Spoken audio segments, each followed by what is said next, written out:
Bangla restaurant চ্যানেলে সবাইকে স্বাগত। আজকে আলোচনার বিষয় হচ্ছে নবম শ্রেণীর একটা অধ্যায়, গতি। তো বিষয়টা শুরু করা যাক। গতি সম্পর্কে জানতে গেলে আগে আমাদের জানতে হবে যে স্থিতি অবস্থা কী।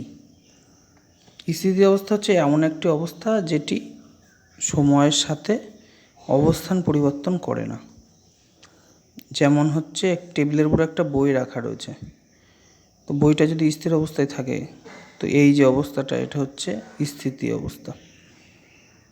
আর গতিশীল অবস্থা হচ্ছে সময়ের সঙ্গে কোনো বস্তু যদি অবস্থান পরিবর্তন করে পারিপার্শ্বিকের সাপেক্ষে, তাকে বলা হয় গতিশীল অবস্থা। এই যে স্থিতি অবস্থা অথবা গতিশীল অবস্থা, এইটা একটা কোনো পারিপার্শ্বিকের সাপেক্ষে করা হয় অথবা কোনো নির্দিষ্ট বস্তু বা নির্দেশ বস্তু তার সাপেক্ষে করা হয়। হয়তো দেখা যাচ্ছে যে একটি বই টেবিলের উপর স্থির অবস্থায় আছে, এটা আমরা পৃথিবী সাপেক্ষে অথবা টেবিলের সাপেক্ষে বিচার করছি, কিন্তু সামগ্রিকভাবে বিচার করলে দেখা যাবে যে পৃথিবীও ঘূর্ণনশীল। আবার পৃথিবী ঘূর্ণনশীল, সূর্য যদি স্থির ধরা হয় তাহলে পৃথিবী ঘূর্ণনশীল, কিন্তু বাস্তবিক পক্ষে দেখা যায় যে সূর্য ঘূর্ণনশীল। এভাবে বিচার করলে দেখা যায় যে কোনো বস্তুই বাস্তবিক স্থির অবস্থায় নেই। তো তাহলে নির্দেশতন্ত্র কাকে বলে? বস্তুর স্থিতিশীল বা গতিশীল অবস্থায় গুণগত বা পরিমাণগত বর্ণনার উদ্দেশ্যে নির্দেশ বস্তু, স্থানাঙ্ক অক্ষ, এক বা একাধিক ঘড়ি সমন্বিত যে গাণিতিক ধারণা, তাকে বলা হয় নির্দেশতন্ত্র। এই নির্দেশতন্ত্রের সাপেক্ষে বিচার করা হয় কোনো বস্তু স্থির অবস্থায় আছে কি গতিশীল অবস্থায় রয়েছে। আচ্ছা, এবার গতির বিভিন্ন প্রকারভেদ নিয়ে আলোচনা করা হবে। তাহলে গতিশীল বস্তু কী সেটা বোঝা গেল, স্থিতিশীল বস্তু কী সেটা বোঝা গেল। তো গতি যে প্রকারভেদ সেটা সাধারণত তিন ধরনের হয়। একটা হচ্ছে চলন, ঘূর্ণন এবং মিশ্র গতি। এছাড়াও আর একটা গতি আছে যেটা হচ্ছে দোলন গতি, সেটা এখানে দেওয়া নেই। গতি তাহলে কটা ভাগ? তিনটে ভাগ। একটা হচ্ছে চলন, ঘূর্ণন, মিশ্র গতি এবং দোলন। তো এবার আমরা জানবো চলন কাকে বলে। যে ধরনের গতিতে কোনো বস্তুর বিভিন্ন অংশ বস্তু গঠনকারী কণাগুলি একটি নির্দিষ্ট সময় অবকাশে একই পরিমাণ দূরত্ব একটি নির্দিষ্ট দিকে অতিক্রম করে, তাকে বলা হয় চলন। তো বিষয়টিকে এইভাবে ব্যাখ্যা করা যায়। দেখা যাচ্ছে যে এই একটা বস্তু রয়েছে, বস্তুর যে একটা বিভিন্ন কণা, এই যে কণা, আর এই বস্তুটাই এই দিকে একদম নির্দিষ্ট কোনো দিকে গিয়ে সেই একই বস্তু, হয়তো এরকম সেই একই বস্তু এরকম জায়গায় একটা আসলো।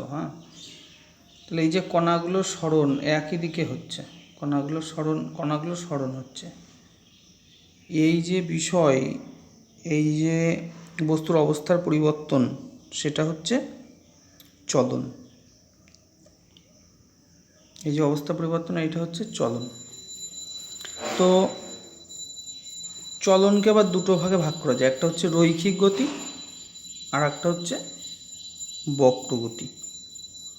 রৈখিক গতি হচ্ছে যখন কোনো গতিশীল বস্তু সরলরেখা বরাবর চলে, যখন কোনো গতিশীল বস্তু সরলরেখা বরাবর চলে সেটা হচ্ছে রৈখিক গতি।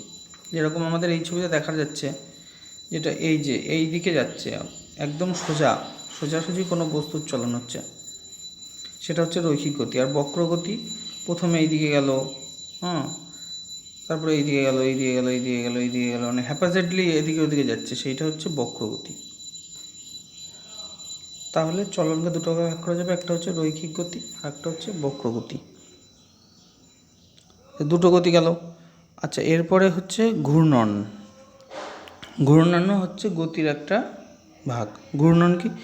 যখন একটি নির্দিষ্ট গতিতে একটি বস্তু কেন্দ্রীয়ভাবে অবস্থিত একটি স্থির সরলরেখা বা অক্ষ সাপেক্ষে স্থানান্তরিত হয়, না হয়ে শুধু দিক স্থিতি পরিবর্তন ঘটায়, তাকে বলা হয় ঘূর্ণন। যেরকম, আচ্ছা বিষয়টা হচ্ছে এরকম, হয়তো একটা বস্তু, এই একটা বস্তু, এর মাঝখানে হচ্ছে এইটা, মাঝখানে হচ্ছে এটা কেন্দ্রীয় রেখা, মাঝখান। আচ্ছা, এই মাঝখানে কেন্দ্রীয় রেখা স্থির থাকবে, কিন্তু কেন্দ্রীয় রেখা স্থির থাকলেও এই যে বস্তুর যে কণাগুলো, সেইগুলো সবসময় ঘুরতে থাকবে, এই দিকে ঘুরতে থাকছে, সবসময় একটা নির্দিষ্ট দিকে ঘুরতে থাকছে। এই যে গতি, এই গতিটাকে বলা হচ্ছে ঘূর্ণন গতি। যেমন হচ্ছে কোনো লাট্টু হচ্ছে ঘুরতে থাকছে, এই ধরনের যে গতিগুলো সেটা হচ্ছে ঘূর্ণন গতি। বা হচ্ছে কোনো চাকা, হয়তো কুমড়োর চাকা ঘুরছে, এইটা হলো ঘূর্ণন গতি। আর মিশ্র গতি কি? মিশ্র গতি হচ্ছে চলন এবং ঘূর্ণন একই সাথে হবে, চলন এবং ঘূর্ণন একই সাথে হবে। দেখা যাচ্ছে এই ধরনের একটা সাইকেল, সাইকেলের চাকা সাইকেলটা যখন সামনের দিকে যাচ্ছে তখন হচ্ছে সেটা চলন হলো তো। আর সাইকেলের চাকাগুলো হচ্ছে ঘূর্ণন গতি, সাইকেলের চাকা ঘূর্ণন গতি। তাই যে ঘূর্ণন গতি, চলন আর ঘূর্ণন একসাথে মিলেমিশে যে গতির সৃষ্টি হলো সেটা হচ্ছে মিশ্র গতি। যেমন উদাহরণ হিসেবে দেওয়া রয়েছে একটা গাড়ি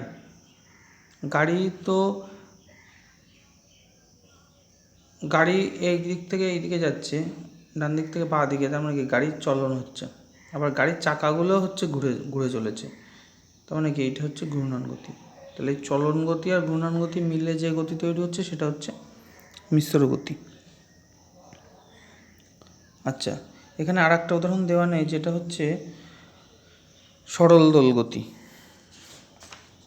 মানে দোলন। যেটা আমরা সকলেই অনেকেই দেখেছি যে ঘড়ি, যে দোলক ঘড়ির নিচের যে দোলকটা, যেটা একবার ডান দিকে একবার বাঁ দিকে ঘুরে তখন যে গতি তৈরি হয় সেটা হচ্ছে সরল দোল গতি। এই গতি দু ধরনের হয়, একটা হচ্ছে পর্যাবৃত্ত গতি আর হচ্ছে অপর্যাবৃত্ত গতি। এই সমস্ত বিস্তারিত আলোচনার মধ্যে যাচ্ছি না। আচ্ছা, পরের স্লাইড দেখি কী রয়েছে। আচ্ছা, এবার আমরা জানবো দূরত্ব কাকে বলে। যেমন এখানে লেখা রয়েছে, যে কোনো দিকে বস্তু পারিপার্শ্বিকের সাপেক্ষে অবস্থানের পরিবর্তনকে বলা হয় দূরত্ব। মানে এ পজিশান থেকে একটা বস্তু এই রাস্তা দিয়ে গিয়ে বি পজিশানে আসলো, এই পজিশান থেকে একটা বস্তু বি পজিশানে আসলো, এই যে রাস্তা দিয়ে যে গেল, এই যে রাস্তা দিয়ে যে যাচ্ছে, এই যে যাওয়াটা, এটা হচ্ছে দূরত্ব। আচ্ছা, অন্যভাবে বলা যায় যে কোনো দিকে বস্তুর অবস্থানের পরিবর্তনই হচ্ছে দূরত্ব। তাহলে কি হবে? এই দূরত্বের কিন্তু নির্দিষ্ট কোনো দিক নেই, যে কোনো দিকে যেতে পারে। প্রথমে এইদিকে গেল, এইদিকে গেল, এইদিকে গেল, এইদিকে গেল, এরকম যে কোনো দিকে গেল, সেইটা হলো কি দূরত্ব। আর সরণ কি হবে? সরণ হচ্ছে কোনো বস্তু যখন চলন হচ্ছে তখন প্রথম আর শেষ পয়েন্ট, এই দুটো পয়েন্ট যখন একটা সরলরেখা দিয়ে জোড়া হবে, সেটা হচ্ছে সরণ। এই সরণের একটি নির্দিষ্ট দিক আছে, ওই জন্য সরণ হচ্ছে ভেক্টর রাশি। আর দূরত্বেরও তো নির্দিষ্ট কোনো দিক নেই, যে কোনো দিকে যেতে পারে, ওই জন্য দূরত্ব হচ্ছে একটি স্কেলার রাশি। এর যদি মাত্রার বিষয়টা আমরা দেখি, তাহলে মাত্রা অবশ্যই হবে দৈর্ঘ্যের মাত্রা। দৈর্ঘ্যের মাত্রা কি? দৈর্ঘ্যের মাত্রা হচ্ছে এল, যেটা আমরা আগের ভিডিওতে জেনেছি। দৈর্ঘ্যের মাত্রা কি, ভরের মাত্রা কি ইত্যাদি। সময়ের মাত্রা কি, 7টি মূল একক আছে। আমরা যখন এককের যখন চ্যাপ্টার পড়েছি তখন 7টি মূল এককেরই মাত্রা কিন্তু আমরা জেনেছি, এগুলো আগের ভিডিওতে রয়েছে। আচ্ছা, দূরত্ব এবং সরণের একক কী হবে? দূরত্ব এবং সরণের একক উভয়েরই একক হবে মিটার, দূরত্বের একক। আচ্ছা, পরে দেখি কী রয়েছে। আচ্ছা, এরপরে আসবে হলো দ্রুতি। দ্রুতি কি? দ্রুতি হচ্ছে ওই যে সময়ের সাথে দূরত্বের পরিবর্তনের হার, সেটা হচ্ছে দ্রুতি। সরল রেখা অথবা বক্রপথে চলমান বস্তুর অবস্থানের পরিবর্তনের হারকে বলা হয় দ্রুতি। তা দ্রুতি যেহেতু কোনো দিক নেই, ওই জন্য দ্রুতি অবশ্যই একটি স্কেলার রাশি হবে। স্কেলার রাশি, ভেক্টর রাশি কি আগে কিন্তু আমরা জেনে এসেছি, তাদের পার্থক্য কী আছে ইত্যাদি। মানের, এখানে শুধুমাত্র মানের পরিবর্তন হয়, বেগের কিন্তু কোনো, ওই দিকের কিন্তু কোনো নেই, যেহেতু দিক কিন্তু কোনো এর বিষয় আসছে না, শুধুমাত্র মানের পরিবর্তন হয়। আচ্ছা, দ্রুতির যোগ নিয়ম সাধারণ নিয়মেই করা যাবে, সাধারণ যে গাণিতিক নিয়ম আছে, যেহেতু এটি একটি স্কেলার রাশি। আর বেগ কি? বেগ হচ্ছে সরণের যে পরিবর্তনের হার, সময়ের সাথে সরণের পরিবর্তনের হারকে বলা হয় বেগ। সুতরাং বেগ হচ্ছে একটি ভেক্টর রাশি। নিচে বড় করে দেওয়া আছে, দ্রুতি হচ্ছে স্কেলার রাশি কিন্তু বেগ ভেক্টর রাশি। বেগের যেহেতু নির্দিষ্ট দিক আছে। আচ্ছা, ডান দিকে লেখা আছে কোনো বস্তু যদি টি সময়ে ডি দূরত্ব অতিক্রম করে, এইরকম হচ্ছে বিষয়টা, হয়তো এইরকমভাবে কোনো বস্তু গেল, এই পজিশানে আসলো, এই পজিশান থেকে এই পজিশানে আসলো, তাহলে এই পজিশান থেকে এই পজিশানে আসতে হয়তো এর 7 কিলোমিটার ডিস্টেন্স হচ্ছে, 7 কিলোমিটার অতিক্রম করতে হচ্ছে, 2 সেকেন্ড লেগেছে এর আসতে, তাহলে 7/2 সমান 3.5। 3.5 হচ্ছে এর দ্রুতি। আবার এই যে পজিশান থেকে এই পজিশানের যে সরণ যেটা, সেটা তো কী হবে, 7-এর থেকে বড় হবে না ছোট হবে? 7-এর থেকে অবশ্যই ছোট হবে, হয়তো 4 মিটার, আগেরটা ছিল 7 মিটার, এবার হবে 4 মিটার, সময় একই লাগবে 2, তাহলে 4/2 সমান 2। 2টা হচ্ছে ভেক্টর রাশি এবং এটি হচ্ছে বেগ। তাহলে দ্রুতির থেকে বেগ কিন্তু সবসময় কম হবে নির্দিষ্ট ঘটনায়। আচ্ছা, এর মাত্রা এবং একক একই হবে। মাত্রা কি? মাত্রা হচ্ছে কীভাবে বের করতে হয়, মূল রাশি যে দৈর্ঘ্য ভাগ সময়, মানে দৈর্ঘ্যের মাত্রা হচ্ছে এল আর সময়ের মাত্রা হচ্ছে টি, মানে হচ্ছে L/T, অর্থাৎ L(T⁻⁻1). আর এর একক কী হবে? একক তো একই হবে, দ্রুতির একক এবং বেগের একক একই, m(s⁻⁻1). এস হচ্ছে সেকেন্ড আর এমতে হচ্ছে মিটার, তো মিটার/সেকেন্ড মানে m(s⁻⁻1). তাহলে দ্রুতি এবং বেগ ধারণাটা ক্লিয়ার হলো। আচ্ছা, পরে দেখি কী রয়েছে। এরপর আসবে ত্বরণ আর মন্দন। আমরা বেগ তো জানলাম কি, বেগ হচ্ছে কি সরণের পরিবর্তনের হারকে হচ্ছে, সময়ের সাথে সরণের পরিবর্তনের হারকে বলা হবে বেগ। আর ত্বরণ কি? সময়ের সাথে বেগের পরিবর্তনের হারকে বলা হচ্ছে ত্বরণ। যদি বেগের মান বাড়ে তাহলে ত্বরণ, আর যদি বেগের মান যদি কমে তাহলে হবে সেটা মন্দন। অর্থাৎ মন্দন হচ্ছে ঋণাত্মক ত্বরণ, মন্দন হবে ঋণাত্মক ত্বরণ। বিষয়টা এভাবে ব্যাখ্যা করা যায়, হয়তো একটা কণা বা একটা বস্তু বাঁ দিক থেকে ডান দিকে যাচ্ছে, প্রথম 1 সেকেন্ড গেল, 2 সেকেন্ড, 3 সেকেন্ড, 4 সেকেন্ড। প্রথম সেকেন্ডে এর 2 মিটার অতিক্রম করেছে, দ্বিতীয় সেকেন্ডে 4 মিটার অতিক্রম করেছে, তৃতীয় সেকেন্ডে 6 মিটার অতিক্রম করেছে। তাহলে যে অতিক্রম করার যে হার সেটা কি? সেকেন্ডে 2 মিটার করে, সেকেন্ডে 2 মিটার করে, অর্থাৎ ত্বরণ হবে 2। কোনো বস্তুর বেগ যদি প্রথমে এখানে লেখা আছে পরিষ্কার করে, কোনো বস্তুর বেগ যদি হয় ইউ এবং টি সময় পরে যদি তার বেগ হয় ভি, তাহলে টি সময়ে কোনো বস্তুর বেগের পরিবর্তন হবে হচ্ছে v-u। প্রথমে ছিল ইউ, পরে হচ্ছে ভি, তাহলে বেগের পরিবর্তন কত হবে? v-u। আর সময় কি, কত সময় হয়েছে? টি সময়। কত সময় হয়েছে? টি সময়। তাহলে বেগের পরিবর্তন হচ্ছে v-u/t, এইটা কী হবে? এটা হবে ত্বরণ। ত্বরণকে চিহ্নিত করা হয় এ দিয়ে। আর ত্বরণ যেহেতু বেগের পরিবর্তন, তাহলে এটা কী হবে? একটি ভেক্টর রাশি হবে। এর ভেক্টর রাশি মানে কি? এর দিক আছে, এর দিক হচ্ছে বেগের পরিবর্তনের দিকে। অর্থাৎ যদি বাঁ দিক থেকে ডান দিকে যদি যাই, তার মানে এর দিক হবে বাঁ দিক থেকে ডান দিকে। দক্ষিণ থেকে যদি উত্তর দিকে যায়, তাহলে দিক হবে উত্তর দিক, এরকম। এটি ভেক্টর রাশি। মাত্রা, এর মাত্রা কী হবে? এর মাত্রা হবে ভি ভাগ টি এর মাত্রা। তাহলে ভি, ভি মানে হচ্ছে বেগ।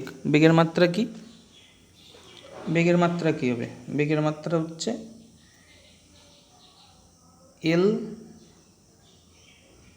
টি to the power -1, L T to the power -1 ভাগ হচ্ছে টি, সমান সমান কী হবে? L T to the power -2, L T to the power -2। এই তাহলে এইটা হচ্ছে ত্বরণের মাত্রা।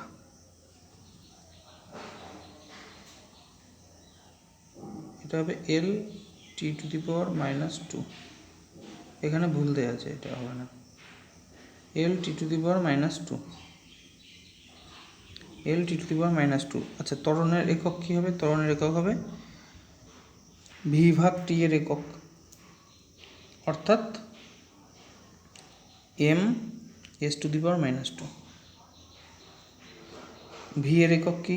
ওই একইভাবে হবে M S to the power -1 ভাগ এস, সমান সমান M S to the power -2 বা এম ভাগ এস স্কোয়ার। এটা হচ্ছে এর একক। তাহলে মন্দন হচ্ছে ঋণাত্মক ত্বরণ। ঋণাত্মক ত্বরণ কেমন? হয়তো কোনো বস্তুর বেগ সময়ের সাথে সাথে বাড়ছে, তখন ত্বরণ হবে। আর যখন সময়ের সাথে সাথে তখন কমে যাবে, তখন সেটা হবে মন্দন। যখন একটি গাড়ি যখন চলছে, তখন কী হবে? তার ত্বরণ হচ্ছে। আবার যখন গাড়ি যখন ব্রেক মেরে দাঁড়াচ্ছে, তখন যে গতিটা, মানে সময়ের সাথে সাথে বেগ কমে যাচ্ছে, এই যে ঘটনাটা, সেটা হবে মন্দন। তাহলে ত্বরণ আর মন্দনের পার্থক্য যদি কেউ করতে চাই, তাহলে করা যাবে। যেরকম ত্বরণ হচ্ছে ভেক্টর রাশি, এটা হচ্ছে মানে এর মান হচ্ছে ধনাত্মক, আর মন্দন হচ্ছে মান হবে ঋণাত্মক। আর কি হবে?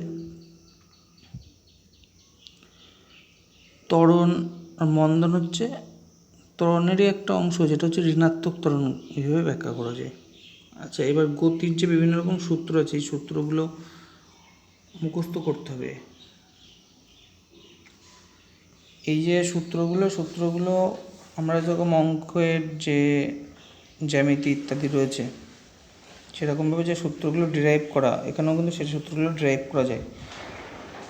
কিন্তু এই সূত্রগুলো আপাতত মুখস্থ করতে হবে, কারণ পরীক্ষার সময় যখন আসবে অঙ্ক, তখন তো সূত্র বের করার সময় থাকবে না, তখন সরাসরি মুখস্থর থেকেই সেখানে মান বসিয়ে উত্তর বের করতে হবে, যেটা আমরা যখন গাণিতিক উদাহরণ করবো তখন বুঝতে পারবো।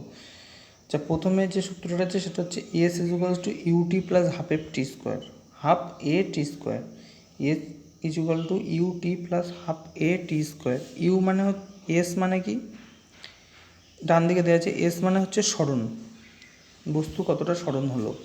আর ইউ আর ভি তো আমরা জানি, ইউ মানে হচ্ছে বস্তুর শুরুর সময়ের বেগ, আর ভি হচ্ছে যখন শেষ হবে সেই সময়কার বেগ। আর এ মানে হলো ত্বরণ এবং টি হচ্ছে সময়।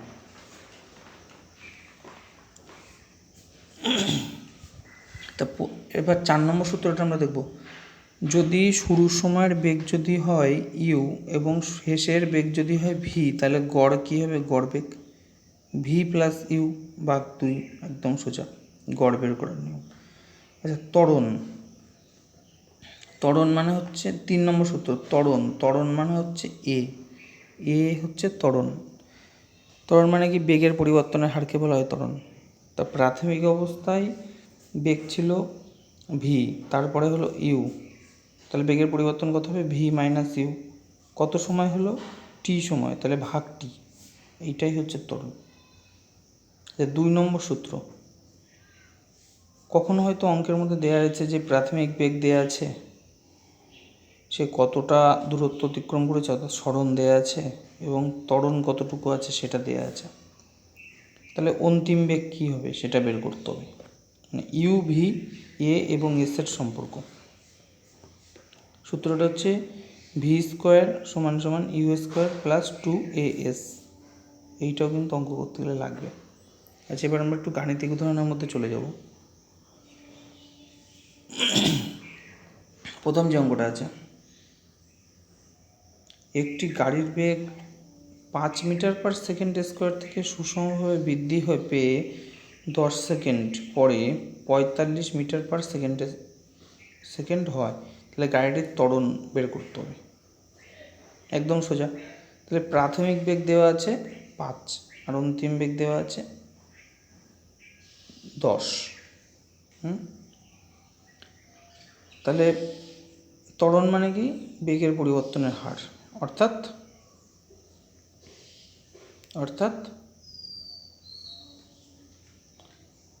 45 মাইনাস 5। প্রথমে ছিল 5, পরে হলো 45। বেগের পরিবর্তন তাহলে কত হবে? 45 মাইনাস 5 সমান সমান হলো 40। এখানে রয়েছে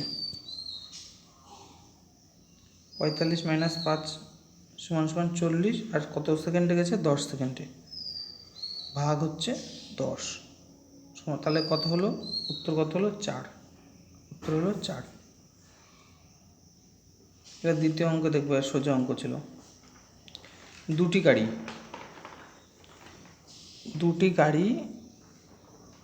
4 মিটার পার সেকেন্ড এবং 7 মিটার পার সেকেন্ড নিয়ে প্রতিযোগিতা শুরু করলো। এদের ত্বরণ হচ্ছে 0.5 মিটার পার সেকেন্ড স্কোয়ার এবং দ্বিতীয় গাড়ির ত্বরণ হচ্ছে 0.4 মিটার পার সেকেন্ড স্কোয়ার। যদি গাড়ি দুটি একই সময়ে শেষ প্রান্তে পৌঁছায়, তবে এরা কত সময় ধরে প্রতিযোগিতায় অংশগ্রহণ করেছিল? আরেকবার পড়তে হবে অঙ্কটা ভালো করে। দুটি গাড়ি আলাদা আলাদা বেগ নিয়ে শুরু করেছে। প্রথমটার বেগ হচ্ছে 4 মিটার পার সেকেন্ড এবং দ্বিতীয় গাড়ির হচ্ছে 7 মিটার পার সেকেন্ড। আর প্রথমটার ত্বরণ কত? 0.5 মিটার পার সেকেন্ড স্কোয়ার এবং দ্বিতীয় গাড়িটির ত্বরণ কত? 0.4 মিটার পার সেকেন্ড স্কোয়ার। যদি একই সময়ে পৌঁছাই গাড়ি দুটি, তাহলে কত সময় ধরে প্রতিযোগিতা হয়েছিল? আচ্ছা, তাহলে এখানে আদি বেগ কত হবে? পূর্ব যে বেগ 4 মিটার পার সেকেন্ড, আর দ্বিতীয় গাড়ির আদি বেগ কত? 7 মিটার পার সেকেন্ড। প্রথম গাড়ির ত্বরণ কত? 0.5 মিটার পার সেকেন্ড স্কোয়ার এবং দ্বিতীয় গাড়ির ত্বরণ কত? 0.4 মিটার পার সেকেন্ড স্কোয়ার। এই যে চারটে দেওয়া আছে, এখানে টি বের করতে হবে। তাহলে এই যে সূত্র যেটা আছে, S equals to U T plus half A T square, U T plus half A T square, এটা হচ্ছে প্রথম যে সূত্র, S equals to U T plus half A T square, U T plus half A T square. এই যে এই সূত্রটা,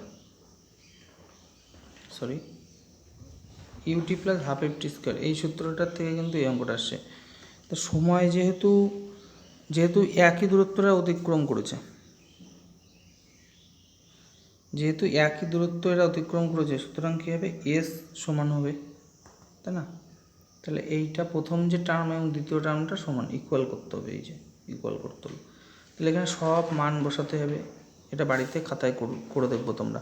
তাহলে ইউ এর মান বসালাম, U1 এর মান, U2 এর মান, A1 A2 এগুলো সব মান, টি সব বসালে এখানে টি এর মানটা বেরোবে। টি এর মানটা হচ্ছে 60 সেকেন্ড। অঙ্ক এইভাবে করতে হবে। তো আমরা গতির যে বিভিন্ন প্রকারভেদ সেগুলো সম্পর্কে জানলাম। মিশ্র গতি কী সেটা জানলাম, রৈখিক চলন, বক্রচলন, তাদের প্রকারভেদ, চলনের যে প্রকারভেদ আছে সেগুলো সম্পর্কে জানলাম। তারপর সরণ সম্পর্কে জানলাম, বেগ জানলাম, দ্রুতি ইত্যাদি যেগুলো আছে সেগুলো সম্পর্কে, ত্বরণ, মন্দন, গতির যে বিভিন্ন সমীকরণ আছে সেইগুলো, এবং দুটো অঙ্কও কিন্তু আমরা জানলাম।